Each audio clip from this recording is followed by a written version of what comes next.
Welcome to the held hostage at Basecamp story that I promised you guys a few weeks ago. So, Everest Basecamp, yes, I've been there twice now. And yes, technically I was like held against my will there for a brief period of time until, you know, some things happened and I was able to get out of there. So ultimately I have to give you a backstory before any of this will make sense. So I kind of cobbled together some timeline stuff of like what you have to go through to get to Basecamp first of all, and then also, you know, what happens when you're there, how you're feeling. You kind of have to like get put in my shoes to understand, not like why I should feel bad or why you should feel bad for me for whatever happens in the future of this story, but I just want to give you like a backstory so you have an idea of what it takes to do this, because I didn't expect it to be as ridiculous. I didn't train, I didn't do anything, I just off the couched this both times, and it kind of showed, but also I like surprised myself at sometimes, and at other times maybe not. But anyways,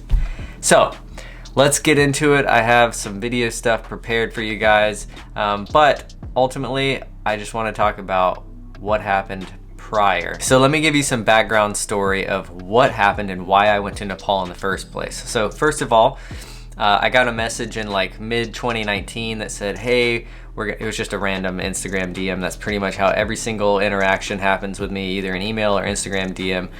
But for the most part, it was like, hey, I am so-and-so, and for the, you know, I'm not gonna disclose any information as far as names go, just because I don't really feel like that's necessary. But ultimately I got contacted by someone.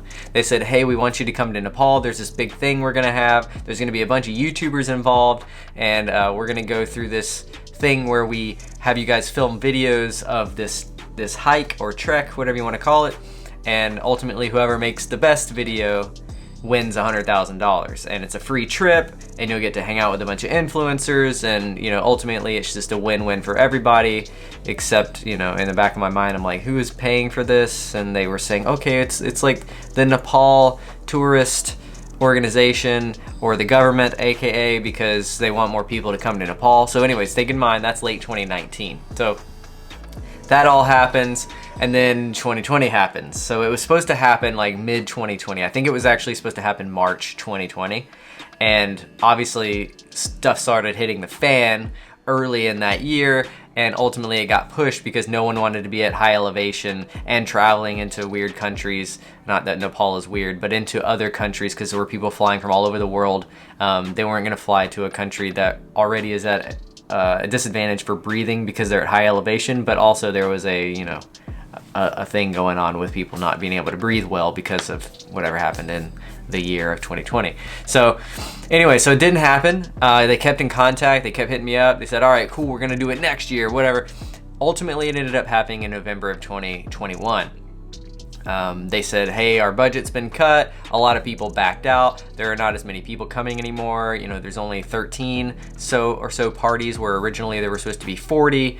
But you're still welcome to come. It's all paid for. You still have the chance to win $100,000, whatever. Cool. So anyways, I go to Nepal, I fly there, whatever. It's, you know, fly to Istanbul for 12 hours or 14 hours from Atlanta, and then fly from Istanbul to Nepal, which is whatever, 7 hours or something like that. Get off the plane. I've been traveling for roughly like 24 hours or so at this point with layovers and whatnot. I get to Nepal at the airport, I get picked up, there's someone there waiting for me, which is really cool. A lot of local guys found out that I was gonna be there, so there were actually a few FPV pilots that showed up at the airport when I got there, which was super dope. And small world, I guess. And I got to the hotel, which was a pretty nice hotel, one of the best hotels in the area. This was in Kathmandu, which is a pretty big city in Nepal, kind of at the, not necessarily the base of the Himalayas, but it is pretty close to the Himalayas. It's a short flight away. And anyway, so I get to the hotel. I'm immediately told that I need to go to a meeting because there's a meeting going on. I go to this meeting, and I'm the last person to arrive, basically. I don't know why, that was just how it was. I wasn't late on purpose, it was just the last person to arrive. So I go to the meeting, I'm sitting in the meeting, I'm like, all right, cool, what's up? I'm super tired. I haven't slept at all in the last 24 hours. I mean, I'm on the plane, but you know, there's babies and all kinds of nonsense, so you can't really sleep. So I'm sitting in this room, I'm hanging out, and they bring in a bunch of lawyers and a bunch of people that I don't know who they are, but they're supposedly like big deals. And you know, when people introduce people as a big deal, you know, not that they aren't a big deal, but that's just, I don't know. I like people to be semi-humble. So, you know, like, let their actions speak for themselves. You don't need to like give me a rundown. It is important to get a little bit of a rundown, but like they were boasting how amazing these people were, and also how the lawyers were there for a particular reason. And ultimately it came down to, we had all been flown in to not only do the thing that they originally told us we were supposed to do, that was essentially non-obligated anything other than to just make a video, to then be a part of this challenge that resulted in basically a reality show that we really didn't have a choice to do or not. As far as I was concerned, there was no choice. It was either you do it or you don't go at all and you fly back home, which obviously was an option, but it already had wasted, you know, a couple days of my life traveling there, and it didn't really seem logical. So I was like, you know what, whatever, I'll get some shots out of this. So anyway, so that happened. And I fell asleep during this meeting that was going on, so they excused me from the room. They kept laughing at me because I was doing the head bob thing. They kept laughing at me, and I said, you know what, if you're gonna laugh at me, then let me leave, go to sleep, because we got to get up tomorrow and, you know, go places. So ultimately I left the room. I was told that night that they had everybody sign a bunch of contracts, which I didn't sign, thankfully. And anyways, the next day we kind of hung out, went and shopped for some stuff. They told us that day that we had, you know, we're leaving the next morning at like 4 a.m. So I pretty much slept that entire next day, so I didn't get anything done. And then they said, hey, you can also only bring one duffel bag, which we're going to provide you, which is very small. I don't remember the exact dimensions, but it's a pretty small duffel bag. They're like, you can only bring this and whatever you can carry on your back, and that's it. And I had brought this like giant suitcase because, you know, I didn't know what to expect. I, again, didn't do any research, didn't do anything. I just kind of packed what I thought I would need. I ultimately ended up changing a drone as far as like RPM. I ended up swapping some 2300 kV motors on instead of some 17. So I was running 2300 kV on 5-inch, and I had a couple like custom drones that I had built for this, but it really wasn't anything super special. Get on the little plane the next morning, which I'll show you guys here in a second. We're traveling up to Lukla, which is basically this like super sketchy airport that has a really gnarly runway. We get there, get off there, you know, chill for 5-10 minutes, and then we talk about the reality show. We film some stuff, and then immediately we hike to the next town, which is, you know, maybe like 2 or 3 miles away. But, you know, I have a backpack with all my drone stuff, with batteries and all kinds of stuff, and chargers and everything I need on my back, and like basically my clothes, which was like 2 pairs of pants and like 3 shirts and a couple pairs of socks, were in the other bag. And yeah, ultimately we got off the plane, started hiking, got to the next city, spent the night, woke up the next day, filmed some more stuff with the reality show. And I'm not gonna bore you with the reality show stuff, but basically it was super gnarly. There was a lot involved. There was a lot of challenges. They were all physical challenges. And I'll just tell you right now that when you're at Lukla, you're already starting at 9,000 feet above sea level, roughly. And you're just progressively getting higher and higher and higher and higher. So if your lungs aren't accustomed to that, then you're constantly in a state of trying to catch up. And you can't stay in these places too long because you got to keep going with the group. So ultimately you're just out of breath, and the altitude sickness sets in pretty early. And yeah, I mean, you're pretty much just, you have a headache the entire time because you're not acclimating as quickly as you need to because you can't stay there long enough to acclimatize. So you're just constantly hiking and constantly getting higher and higher. And the hike from Lukla, which is, you can do from Kathmandu to Basecamp, but the hike from Lukla alone to Basecamp is about 38 miles roughly. And that doesn't include how you do this is you leapfrog. You stay at one city, you walk up to the next city, you have lunch, then you go to the next city, and then you hike back down and you spend the night in the one in the middle. And then you go up, and you go up again, you come back down, you stay that night there, roughly. I mean, you can skip some towns and whatnot, you don't have to go to every single one, but there's probably like 7 or 8 towns between Lukla and Basecamp, which is, you know, about 38 miles away, and you end up staying at different places and, you know, ultimately trying to acclimatize and just survive. So we're going through this, we're doing this, this reality show thing, And I have a full vlog series on this reality show, so I don't want to like get into too much detail because it is a lot, and I have 7 vlogs that encompass all of that to somewhat of a detail, because I didn't disclose that we were there for the reality show thing, and I didn't disclose kind of the difference of what I thought was going to happen versus what happened. So it's a little bit biased, but at the same time, like in a positive way, in a positive light. And I do appreciate going there and having all of this experience, because it was like type 2 fun. Like I was having a great time while I was there, but I was suffering. And then when I got home, I was like, wow, that was a great experience. I was glad that I did that. So I'm not complaining at all for, you know, showing up and it changing, because that's just kind of how life works. And I totally understand that. But with that, there was a lot of physical stress and mental stress, of very little sleep. My resting heart rate at sea level is about 48 to 50 beats per minute. I have a little Whoop thing here that I wear, and I had just gotten it. I was wearing it here. My resting heart rate at about 15, or well, I would say anything over 10,000 feet above sea level was roughly like 80 to 100 beats per minute. So when I'm laying in bed trying to sleep at night, you're freezing to death, and you're in these like little cots. Some of them, there's no showers. There are showers, but they're cold, so I just didn't take a shower for 30 days. But you know, ultimately, you're sleeping in like a rock hut on a cot on a little sheet thing with a super thick blanket. There's no multiple blankets. They just have one giant thick blanket. So you're either overheating or you're freezing to death. There's no kind of in the middle. So if you brought your own sleeping bag, which I didn't, or in some cases of the reality show, we actually slept outside on the ground, which ultimately resulted in completely loss of sleep that night. And yeah, it was just ridiculous. They wouldn't let us sleep. There were people trying to mic us up. Nothing against the people working the reality show, they were just doing their jobs, but it like was really stressful on the actual participants.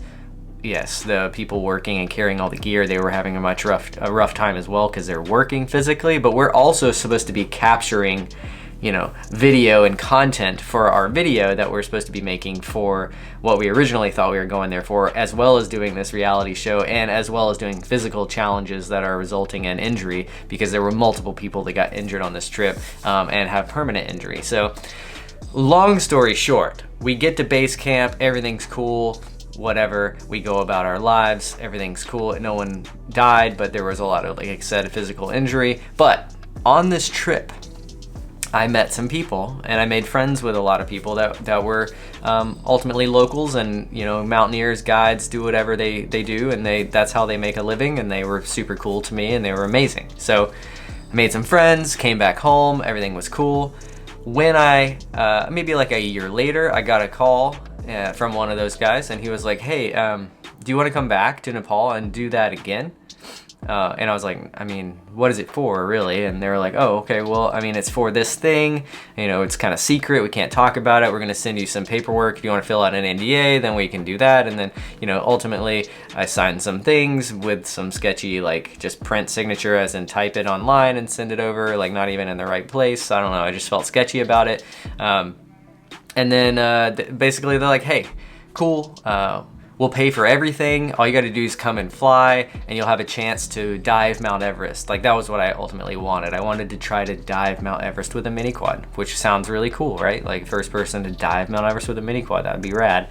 Unbeknownst to me, you have to be at Camp 2 to do it, which is ultimately what I thought, but I was supposedly supposed to go to Camp 2, which is pretty ridiculous to get to, as I can explain later in this. But yeah, so crazy. And they're like, all right, we're gonna go up here, we're gonna be able to do this, we're gonna be filming this, we want you to do this. But there was no like specifics. It was just like, we want you to come get scenics and like specific shots with FPV. And I'm like, all right, cool, whatever.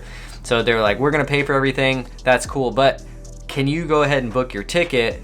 Or they didn't tell me to book it. I asked them like a week or two before I was supposed to fly out. I'm like, hey, I haven't got my ticket booked yet. Like, what's going on? They're like, oh, you were supposed to book your ticket. I'm like, thought you guys were paying for everything. They're like, hey, you pay for everything, and then when you get here, we'll pay you back. And I'm like, all right. And then they sent me a thing that says, also, can you buy these things on Amazon and bring them with you, aka smuggle them into the country, because we can't physically get them here and we need them. There was like, you know, SSD drives and little Apple things, like the little mouse and whatnot that people use, the Magic Mouse and Magic Keyboards and all that shit. So anyways, I bought all that stuff with my own money, smuggled it into the country. Hopefully I'll never be able to go to Nepal now because I smuggled Apple products into the country. I'm kidding. But yeah, so I brought all that stuff with me, paid for my own plane ticket, dealt with all that, made the custom drones. Like, I was like you know, that's where the Apex 7-inch came from. Was I had been, you know, trying to work on this, trying to get something that would fly super far and was like really rigid and whatnot, because I needed it to fly for like 15 minutes at 18,000+ feet. And anyways, I get to Nepal. I'm picked up from the airport just like last time. The guy that I'm supposed to be there with, he's like a big deal, big shot, whatever. He greets me. He's like, hey, what's up? We're doing our thing. We're gonna head up this day, we're gonna do these things, and I just want you to film some stuff. And I'm like, all right, cool. So he sets me up with the media team. The media guy and I hit it off, we're pretty good friends. And yeah, we go up to Lukla, same exact thing. We get off the plane, we start hiking, we go up to the next town, we sleep there, we hike up to the next town, we sleep there. Meanwhile, the big guy's like, you know, taking helicopters and doing stuff and not really being with us, and we're kind of just like acclimatizing again. You know, I'd been there in the last year, so it wasn't as difficult to acclimatize because I'd already been at 18,000 feet or whatever at base camp for a prolonged period of time. So it was a little less stressful. We're hiking. We get up to Namche Bazaar, which is like a city kind of about, you know, a quarter of the way up, a third of the way up. I don't know the elevation. It's probably like 11,000 feet or maybe close to 12. And anyways, so we stay there. The guy comes and greets us, and then he leaves, and then I'm just there hanging out with the media guy. And then they're like, hey, we're gonna leave you because you have a headache. I was not really sleeping that well. I wasn't acclimatizing quickly because we didn't stay in cities multiple nights. We just hiked and stayed when we needed to. So he left me. I was basically left in Namche Bazaar to stay a couple days. I took my last hot shower there because there actually are hot showers. It was kind of crazy, but I did take a shower there this time. And then after that, I hiked with another guy that barely spoke English, he was super nice, by the way. I'm not saying, actually, no, he did speak English. Sorry, take that back. I hiked with another guy that was kind of like my guide. We hiked. We went up a couple more cities, stayed there for a while. I just was randomly filming things because I wasn't told what to film. It was kind of weird. Took a helicopter again to another city and then stayed there. It just got out of control. Eventually, I got like super just no sleep at all, not doing very well at all, not being told what to film or what to do. I'm like, all right, cool. I don't know what you want me to do, but I need some direction because you're not giving me anything. You're just telling me to film things. And I've already filmed all of this stuff because I was just here last year, roughly at the same time. This was April, so it was spring instead of fall, but roughly the same looking things. You could just use that footage. Like, I don't understand what the big deal is. So anyways, I'm just like filming again what I filmed because it's all on the same path. And yeah, I just thought it was kind of crazy that I was given no direction whatsoever, yet I'm supposed to like be filming things, and also like I wasn't getting paid for it, but it was supposed to be a paid trip, and I needed some direction, like something. Just, oh, go get these things, like at least 3 things that I could have gotten, but it was just like film stuff. I'm like, okay. Creative freedom is only so creative. It's only so free until you like realize that you've already filmed all of this stuff already. So it's like, what am I gonna do this time that I didn't do last time? Do I really want to do that? So crazy. They all pretty much left me at one point. I stayed in this city for a couple days to try to get myself back in shape, like acclimatize. And I hiked a couple days, you know, here and there. And there was a guide that stayed with me. He was amazing. He helped me as much as he could. You know, he's bringing me like ginger or garlic tea and all kinds of stuff to try to help me acclimatize. He stayed with me. And yeah, ultimately, he ended up leaving as well. And I hiked with this guy from that point on, which is about halfway up, to base camp with a guy that like didn't speak English at all. Very, very little. I would say like his vocabulary was maybe 30 to 50 words. And I'm like trying to contact back and forth the guy, the main guy, and the media guy. Like, what the hell am I doing? Because you guys are not even with me, yet you're filming things, and I'm supposed to be filming things, but I don't know what to do. It was crazy. So I get to base camp, I'm hanging out. We start doing ice training, like ice climbing training, because there is some parts of climbing up Mount Everest that require, especially going through the glacier, that require some ice climbing skills. At least, you know, understanding like how to tie into a rope and how to like use an ascender. And you're not really using ice axes too frequently, but ascenders, because there are fixed ropes going through the glacier. So this is like maybe 10, 15 days in, and I'm at yeah, maybe 8 to 12 days in, and I'm at Basecamp, and I'm filming things. Like, I just got there. It's 18,000 feet roughly, and that's my new place to stay. Like, I'm staying there for the next couple weeks, I guess. I don't know however long it's gonna take. And I'm filming things. I'm ice climbing training while I'm also filming ice climbing training with my drones. They do have solar, so I was able to charge. I'm sleeping in a tent. It's, you know, super crazy. Temperature swings from 15 minutes or below 20 degrees at night Fahrenheit all the way up to 55 degrees possibly in the summer or in the sunny days, because it's, you know, feels pretty good. And it's the stark contrast as far as temperature between it being so cold and then moderately warm. You're pretty much in a t-shirt, but the sun's so harsh that you pretty much have to be covered up even during the days. And that's why I wear those like mask things, is to cover myself up from the sun. But then, like, a couple days in a base camp, pretty much all the like bigwig guys, the guys that are supposed to be like directing these things, they just dip. They just like leave and they go film some other shit. And I'm just hanging out at base camp, like acclimatizing, essentially doing nothing. I'm just sitting there. I wake up, I go, you know, get some coffee, I eat lunch. And about, you know, a couple days into this, I started getting like some kind of stomach issues. Like, I wasn't digesting things, and this is completely different from my diet that I normally eat. It's just like straight sugar and carbs all day, every day. That's pretty much what you live on up there, is sugar, carbs, and a little bit of fiber, maybe with some like bok choy or something like that. There's some lentils, but they're really watery.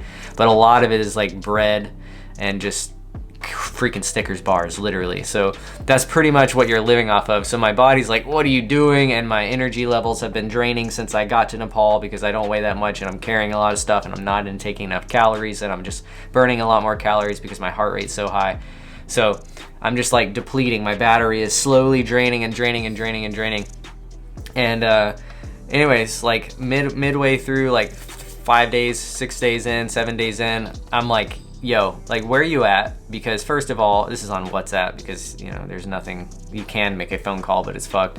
And you're like, I'm like, where are you at? And what do I need to be filming? And when are you gonna be here? And he's like, I'll be there in like a week, and then, you know, and then we'll start filming. And I'm like, what? It's already been like a week. I've already been here like almost 2 weeks. Kind of like since I got there, like a week traveling up, and then like 5 days or so at base camp, and we're not doing anything. And he's like, yeah, you know, I'm doing this other thing, I can't do that thing right now. And I'm like, well, what am I supposed to be doing here other than just hanging out? I can be like, I could be home right now making money, like on another job that I'm actually getting paid to do, rather than just marinating at base camp. So I, you know, bring up an argument of like, hey, like, please tell me what you need me to do so that I can actually be useful to you, rather than me just like running around base camp, because there isn't really much to film. Like, I could film the glacier, but after like 2 days of filming the glacier, like, what else am I gonna do here? I've already filmed everything. I need something new. So anyways, the next day we were supposed to hike up to Camp 1. I wake up in the morning and I'm like, all right, cool, we're hiking to Camp 1, 6:30, we're supposed to meet. I show up at 6:30. I'm like, all right, cool, everybody's here. I forgot my gloves in my tent. I'm like, yo, can you guys wait like 2 minutes? I'm gonna run up to my room and get my gloves, my tent. I go up to my thing, I get my gloves. I'm back in maybe 3 to 5 minutes, because I'm in boots and like a bunch of gear and I'm carrying everything. I come back, everyone's gone. So I'm like, all right, cool. So I don't know where to go. So I just start walking with crampons up through the glacier. Like, I just walk along the edge of the camp, and I just turn into the glacier and follow like what look like trails to me. This is probably one of the most treacherous parts of climbing Mount Everest, especially depending on the year, because the crevasses and whatnot can be pretty sketchy. And this is the middle of the day. This is like 11 a.m. or not 11 a.m. This is like 8 a.m. I'm walking across this glacier. I mean, I didn't feel sketched out. There was nothing that was really sketchy, but I am alone, just like walking into the glacier. I get my little crampons out. I start climbing through the ice. I use my ascenders. I'm like ascending up.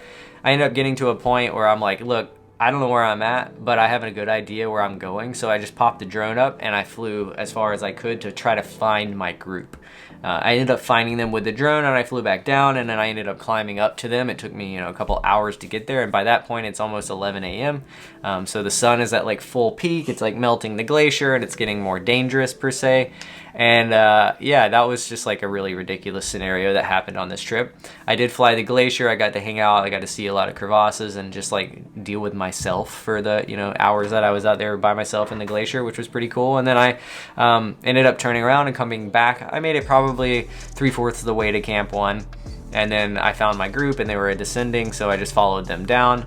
And after that day, I was exhausted, like just fully exhausted. I needed a whole day to recover after that, just because I was doing it all by myself and I didn't know what I was doing. So like mentally I was probably stressing more than I should. And after that I was just like, all right, cool. I've climbed up to Camp 1. What am I gonna do now? I recovered. Or I didn't climb up to Camp 1, but I got close. What am I gonna do? And they're like, okay, in 2 days we're gonna go to Camp 1, and then we're gonna go to Camp 2, and we're gonna climb back down to Camp 1. They're gonna do the leapfrog thing, and then they're gonna stay at Camp 1. And then they're gonna go to Camp 2, then Camp 3, and then they're gonna come back down and stay at Camp 2. And then, then they're gonna come back down to base camp, chill for a couple days. Then they're all gonna fly to Kathmandu and recover, and then they're gonna fly back up, and they're gonna wait for a weather window so that they can actually try to summit, which requires going to Camp 1, 2, 3, 4, and then summit. And after 3, usually some people use oxygen, some people don't, but pretty much after Camp 3, it's like pretty much required that most people use oxygen. So, and I'm like, well, cool, I just need to get to Camp 2 to try this dive of Mount Everest, to do the thing that I wanted to do when I came here, and to get some more different shots of that aren't the glacier and base camp. I would like to do that. Can I do that? And he was like, no, you're not ready. I'm like, okay, so what do you want me to do? He's like, well, I want you to hang out there for another 2 weeks. I'm gonna do all this stuff with them, and then I'm gonna come back, and I'm gonna go to Kathmandu, and then I'm gonna come back, and then maybe when we go up for the weather window, which could be in like a month, we don't know, then you can come with us. And I'm like, I'm not sitting around here for 3 weeks, dude, or a month, or however long it's gonna take. So, unfortunately, I get it that it's dangerous for me. I've, gone through the glacier by myself in a day. I can handle myself. I get it. I'm drained to a point, and it is dangerous, and I've accepted the risk. And if you're willing to let me go, then I will go with you on this one, and then I'm gonna dip. And when I said that, he fucking freaked out. He's like, you're gonna what? You're gonna leave? And I'm like, yes, because there's no reason for me to just hang out at base camp for a month and waste my time and waste everyone else's time, because I'm not being paid to be here. It's just ridiculous. There's no reason for me to be here other than just to suffer. I can be home making money. I'm not getting paid here. I've actually already spent about $10,000 to get here. I know you've paid for my permits and whatnot that I'm not actually going to use, because Mount Everest, I don't have the permit to climb it, but I have to get the permit to go to base camp. Again, this is all my side of the story, so pretty crazy.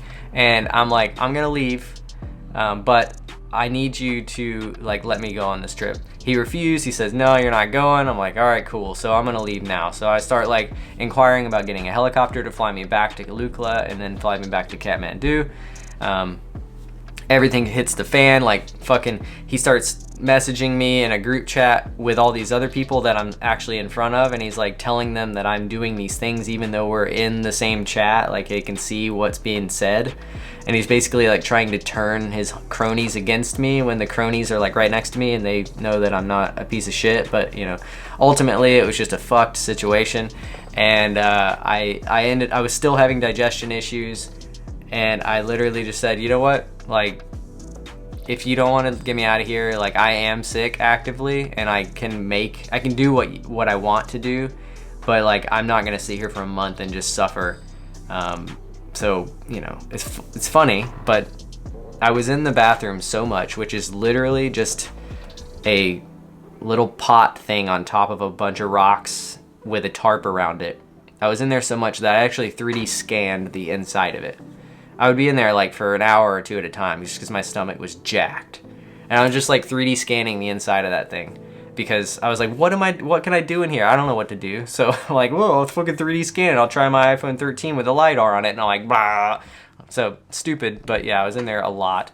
I ended up somehow getting a helicopter because one of the guys that works with the guy that I don't like, he was like, yo, you know, we'll get you out of here or whatever. I know you're not feeling that well.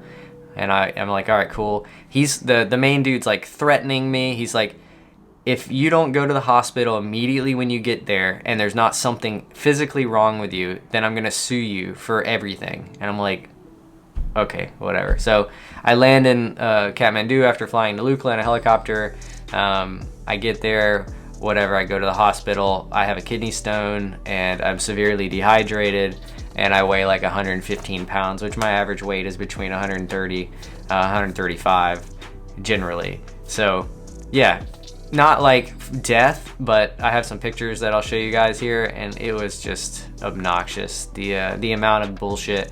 They ended up they didn't pay for anything, so I ended up paying like 10 grand to go do this again. Didn't get really any footage out of it. He kept threatening if I used the footage, then, you know, he was gonna do whatever to me, and I was like, you know what, unfortunately you don't really have much jurisdiction over me here, and I just did whatever I did with the footage just because, like, it was just so fucked. The situation was insane. So yeah, crazy story. I was held hostage at Basecamp for probably like 48 hours total, and then I got a helicopter out of there. I was actually in the works of like, yo, can I get a helicopter from base camp to camp 2? The guy can literally be hovering and I will fly the drone up and fly it back and then hop back on the plane or helicopter and then dip out of there. That was like the plan. It just didn't work out. It was gonna cost me like $5,000 or $6,000 to get a helicopter up there, and I was willing to pay it, but it just seemed kind of stupid. I was just done. So anyways, that was a long story. I don't know how long it was, but quite long. I hope you guys enjoyed it. And if you want to hear any more stories, I got them. Please put in the comments if you've ever seen one of my videos where you're like, what in the name of F happened at this place? I am totally down to tell you guys about it, and I've had plenty of amazing experiences. Even in Chernobyl, I can go back and do some of that. I've been to the Great Wall of China. I've been to Dubai multiple times. I've been all over the world as far as Canada, Europe. I haven't been south of the border, south of the equator, I should say. The closest I've ever been is like I always want to call it San something, but it's Puerto Rico. San Juan is the capital. But anyways, a lot of places, a lot of fun stories. South Korea, just epic random like travel that all comes from like Instagram and emails, which is pretty much how everything starts these days. So appreciate you guys watching this video, and I hope you got something out of it because it was very long, and maybe you learned something. If you did, put it in the comment section below. That'd be sick. And if you aren't subscribed, which I think like 50% of the people that watch my videos are not subscribed, and I know it's like 30 minutes in for me asking that, but that would be great if you hadn't already done that. Cool. See you guys in the next one. Peace.